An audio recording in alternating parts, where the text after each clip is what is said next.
Okay, तो इस scene में अगर आप ध्यान से नोटिस करोगे तो देख सकते हो कि लेफ्ट साइड के लोग ज्यादा मर गए थे क्योंकि ये लड़की लेफ्ट साइड में थी और लेफ्ट साइड के लोग उसके लाश को देख के पैनिक हो गए थे। That's why they were got killed. But right side के लोगों से ये लाश काफी दूर थी। दैट्स व्हाई उन्होंने ध्यान से नोटिस ही नहीं किया था, इसलिए राइट साइड के लोग वहीं पे खड़े हुए थे, बचे हुए थे। एंड इस सीन में जब ये लड़की दागजी गेम खेल रही थी तब उससे हो नहीं रहा था और फिर उन्नी कहती है कि दागजी को उल्टा करके पकड़ो। मेरी बात सुनो यमनी, चलो पलट कर मारो उल्टी तरफ से। एंड देन ये लड़की उल्टा करके ट्राई करती है एंड सक्सेसफुल हो जाती है। Now back to the season 1। जब गीहुन और सेल्समैन पहली बार दागजी गेम खेल रहे थे तब सेल्समैन बार बार पलटा देता था एंड अगर आप नोटिस करोगे तो उसने उल्टा करके ही पकड़ा था, मतलब उसे दागची का सीक्रेट मालूम था। बट गीहुन पलटा नहीं पा रहा था क्योंकि वो दागची को सीधी तरीके से पकड़ा था। तो ये एक काफी मस्त डिटेल था जिसको शायद आपने मिस कर दिया। तो ऐसे बहुत सारे डिटेल्स हैं जिसके बारे में हम इस वीडियो में बात करेंगे। एंड गाइस मुझे थोड़ा जुकाम हुआ है तो प्लीज यार आप मैनेज कर लेना। So without wasting any more time let's roll that intro. Alright, detail number 1। Okay, तो अब जो ये red light green light game था वहाँ सभी प्लेयर्स रैंडमली खड़े हुए थे, मतलब एक के बाद दो फिर दो के बाद तीन, ऐसे नहीं, रैंडमली मतलब कहीं भी। तो यहाँ एज्यूम करो कि आप एक सोल्जर एज ए स्नाइपर हो और आपको ऑर्डर आया है कि प्लेयर नंबर 456, ओह सॉरी वो तो हीरो है यार, तो आपको ऑर्डर आया है कि प्लेयर 356 को एलिमिनेट करो। तो आपको ढूंढने में तो बहुत टाइम लगेगा क्योंकि यहाँ इतने सारे लोग थे और वो भी रैंडमली कहीं भी थे। तो ऐसा ना हो सभी चीजें टाइम पर हो, तो इसलिए आपके स्नाइपर टावर में एलिमिनेट हुए प्लेयर का लोकेशन दिया जाता है क्योंकि तभी आप क्विकली एलिमिनेट कर सकोगे। एंड आई डोंट थिंक कि आपने इस चीज को नोटिस किया होगा। Detail number 2। इस सीन में गीहुन ये कहता है, किसी के पीछे रहोगे तो डिटेक्ट नहीं कर पाएगी। वो कहता है कि अगर किसी के पीछे रहोगे तो बचे रहोगे। वेल, इस चीज का प्राइम एग्जांपल हमें यहाँ देखने को मिलता है। जब रेड लाइट था, जब ये डॉल स्कैन कर रही थी तब ये लड़की थोड़ी हिल गई थी क्योंकि ऑफ कोर्स वो प्रेग्नेंट थी और उसे कमजोरी फील हो रही थी। But the attention to detail is कि वो बच गई थी क्योंकि वो गीहुन की लाइन के पीछे में थी। Yes, गीहुन was absolutely right. तो इस सीन में जब इन लोगों ने ये गेम पहली बार कंप्लीट किया था तब सभी उछल उछल के सेलिब्रेट कर रहे थे, लेकिन ये लड़का कांगदे हो उस लड़की को उछलने से मना कर देता है क्योंकि ऑफ कोर्स वो लड़की प्रेग्नेंट थी। अगर वो उछलेगी तो उसके अंदर जो बच्चा है उसके बॉडी में फिजिकली डैमेज पड़ेगा और ये लिटरली एक काफी अमेजिंग डिटेल था। Detail number 4। ओके, तो इस डिटेल के लिए पहले आपको गार्ड्स या सोल्जर्स को समझना पड़ेगा। फर्स्ट ऑफ ऑल, ये सर्कल गार्ड्स होते हैं वो एक्चुअली वर्कर्स होते हैं, मतलब डेड बॉडीज को एक जगह से दूसरे जगह ट्रांसफर करना, सभी गेम के रूल्स फॉलो कर रहे हैं या नहीं ये चेक करना या फिर साफ सफाई करना। तो ये सब काम ये सर्कल गार्ड्स करते हैं, मतलब काइंड ऑफ वो फ्रेंडली होते हैं और ये एक्चुअली 3rd रैंक के गार्ड होते हैं। बट जो ट्रायंगल गार्ड्स होते हैं वो लोग एक्चुअली गार्ड्स नहीं सोल्जर्स होते हैं, जो मतलब प्लेयर्स को शूट करके एलिमिनेट करने का काम करते हैं और ये 2nd रैंक के सोल्जर्स या फिर गार्ड होते हैं। और जो स्क्वायर गार्ड्स होते हैं वो काइंड ऑफ सुपरवाइजर होते हैं जो काम या फिर गेम्स को मैनेज करते हैं और प्लेयर्स से कम्युनिकेट करते हैं और ये 1st यानी हाईएस्ट रैंक के गार्ड्स होते हैं। तो इस सीन में जब पहली बार गार्ड्स प्लेयर्स से इंटरेक्ट करने के लिए आते हैं तब ये सुपरवाइजर अपने साथ सर्कल गार्ड्स को ले आते हैं क्योंकि यहाँ पर उन्हें प्लेयर्स के साथ फ्रेंडली बात करनी होती है और ये सर्कल गार्ड्स फ्रेंडली ही होते हैं। लेकिन 2nd टाइम सुपरवाइजर अपने साथ सोल्जर्स को ले आते हैं, मतलब ये ट्रायंगल गार्ड्स जिनके पास गन होता है क्योंकि ऑफ कोर्स पहले गेम के बाद प्लेयर्स को गन की आदत लग गई है। और सुपरवाइजर अपने साथ ट्रायंगल गार्ड्स को अपने साथ ले आने का एक और रीजन ये भी हो सकता है क्योंकि ऑफ कोर्स पहले गेम के बाद जो प्लेयर्स बच गए हैं वो बहुत गुस्से में होंगे और गुस्से में आकर प्लेयर्स गार्ड के ऊपर अटैक भी कर सकते हैं क्योंकि ऑफ कोर्स ये लोग मौत का खेल कंडक्ट करा रहे हैं। तो गुस्से में आकर प्लेयर्स अटैक कर सकते हैं। तो उस अटैक को कंट्रोल करने के लिए सुपरवाइजर अपने साथ ये सोल्जर्स को ले आया था। Detail number 5। वेल, अब जो ये डॉल थी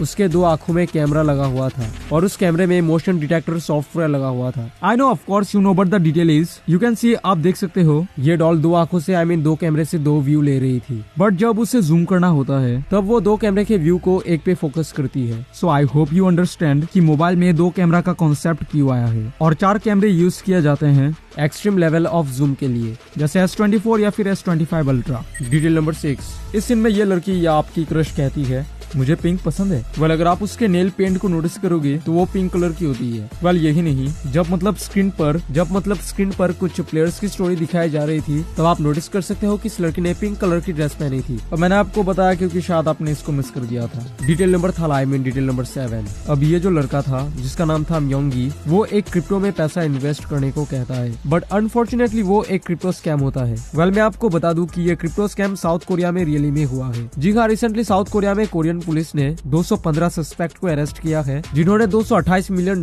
का क्रिप्टो स्कैम किया है। भाई 228 मिलियन, $1 होता है 83 इंडियन रुपीस, तो 228 मिलियन होगा 19,734 करोड़ भाई साहब। तो ये क्रिप्टो स्कैम सीरीज में दिखा के डायरेक्टर हमें ये मैसेज देना चाहते हैं कि क्रिप्टो में पैसा इन्वेस्ट ना करे, या करो तो इतना बड़ा अमाउंट इन्वेस्ट मत करो, मतलब जिसे खोने के बाद तुम एकदम बर्बाद ही हो जाओगे। Detail number 8। अब ये जो रूम था वहाँ पर अगर आप ध्यान से नोटिस करोगे तो कुछ लिखा हुआ है। वेल इसका मतलब है स्ट्रांगली, एनर्जेटिकली एंड फर्मली, यानी मजबूती से, ऊर्जावान रूप से एंड धीरता से। वेल मैं आपको बता दूं कि ये वर्ड्स साउथ कोरिया में स्कूल के बच्चों को एनकरेज करने के लिए यूज किए जाते हैं, स्पोर्ट्स इवेंट या पीई क्लास के दौरान। जी हाँ, इन वर्ड्स के यूज से एक एक्स्ट्रा ही कॉन्फिडेंस और एक पॉजिटिव ऑरा डेवलप होती है, जिससे हम कोई भी काम फुल फोकस्ड और इजी तरीके से कर सकते हैं। Detail number 9। अब देखो, स्क्विड गेम दिखने में जितना आसान और इजी लगता है उतना एक्चुअली है नहीं। यहाँ जो भी होता है, जो भी दिखाया जाता है, उसके पीछे कुछ ना कुछ रीजन जरूर होता है। एग्जाम्पल के लिए ये लड़की, वो एकदम पहले एलिमिनेट होती है और इसके पीछे स्क्विड गेम के राइटर एंड डायरेक्टर जिनका नाम है ख्वांग डोंग यूग, तो उन्होंने कुछ ना कुछ रीजन जरूर छुपाया है और मैं ढूंढ ही रहा था और तभी मुझे ये मिला। यहाँ गार्ड्स बहुतों के कर्ज के बारे में बताता है, किसी के ऊपर 1.6 बिलियन का कर्ज था तो किसी के 2 बिलियन, बट इसके ऊपर 10 बिलियन का कर्ज होता है जो कि यहाँ हाईएस्ट होता है, और यह 10 बिलियन वॉन इंडियन रुपीस में होता है लगभग 59.26 करोड़ भाई साहब। भाई एक अकेले इंसान के लिए लिटरली ये बहुत ही ज्यादा है। बट ये जो लड़की थी कंगमीना, उसके ऊपर 45 मिलियन का कर्ज होता है जो इंडियन रुपीस में होता है लगभग 26.67 लाख, जो कि यहाँ पर सबसे लोएस्ट होता है। तो इसीलिए ये लड़की सबसे पहले एलिमिनेट होती है क्योंकि उसके ऊपर यहाँ पर सबसे लोएस्ट कर्ज था। एंड गाइस प्लीज इसके लिए इस वीडियो को एक लाइक कर देना। आपको 2 सेकंड्स भी नहीं लगेंगे इस वीडियो को लाइक करने के लिए, और मुझे पूरा 7 दिन लगे इस वीडियो को बनाने के लिए, तो प्लीज यार एक लाइक तो बनता है। Detail number 10। अब ये जो थैनोस था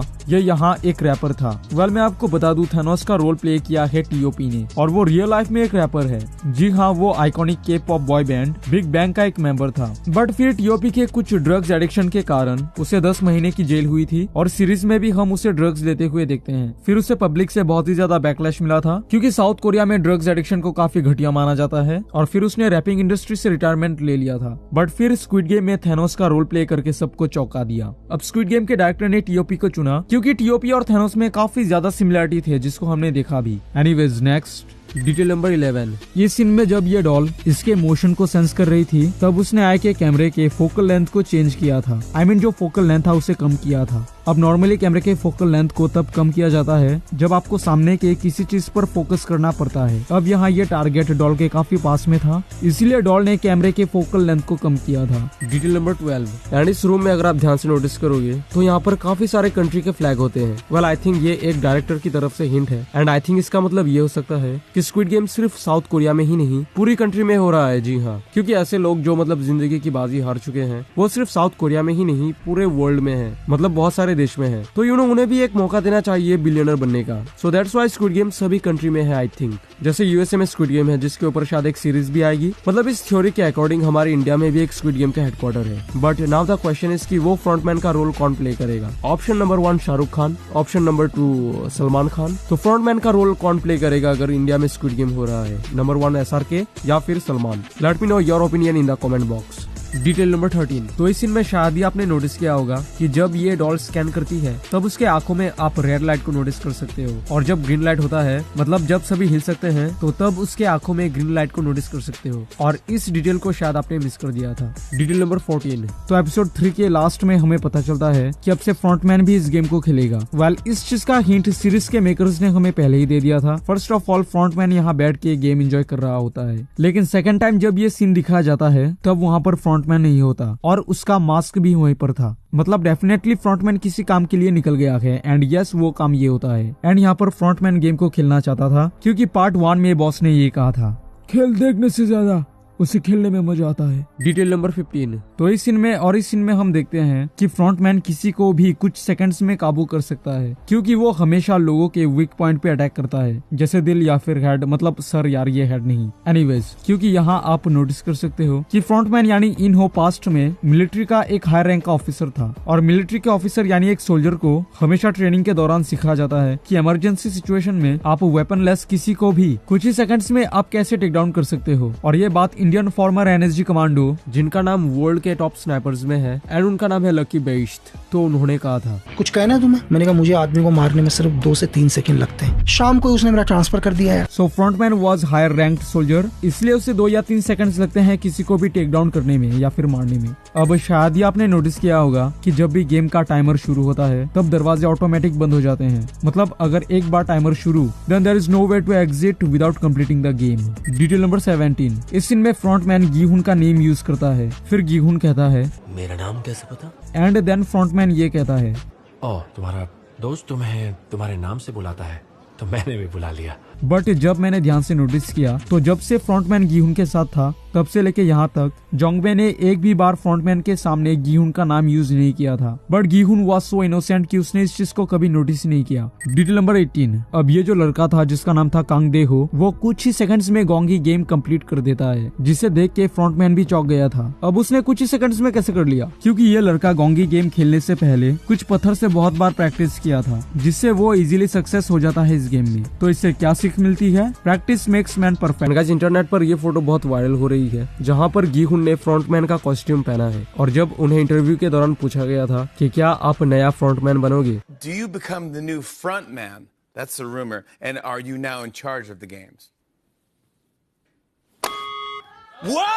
तो उन्होंने हाँ ना दोनों में ही प्रेस किया था। डायरेक्ट ना नहीं, हाँ में भी प्रेस किया था। मतलब कुछ तो लोचा है। अब देखो, स्क्विड गेम कोई बुरा गेम नहीं है। ये गेम सभी को एक मौका देती है, नया दोस्त बना देती है और खेलते वक्त मजा भी देती है। बस एक ही चीज बुरी है और वो है एलिमिनेशन वाला पार्ट। अब अगर गीहुन फ्रंटमैन बन के स्क्विड गेम जारी रखेगा तो वो शायद एलिमिनेशन वाला पार्ट हटा देगा। जी हाँ, कोई भी नहीं मरेगा। अगर कोई एलिमिनेट होगा तो वो सीधा घर जाएगा। But now the question is how they will earn money. तो देखो, एकदम सिंपल है। गीहुन 4-5 कैमरा ले आएगा और इन सभी को यूट्यूब पे लाइव दिखाएगा, जिससे यूट्यूब से एड रेवेन्यू के थ्रू पैसा जनरेट होगा। जी हाँ, गीहुन बन जाएगा नया मिस्टर बीस्ट। बाकी इसके ऊपर आपका क्या राय है? Let me know in the comment box.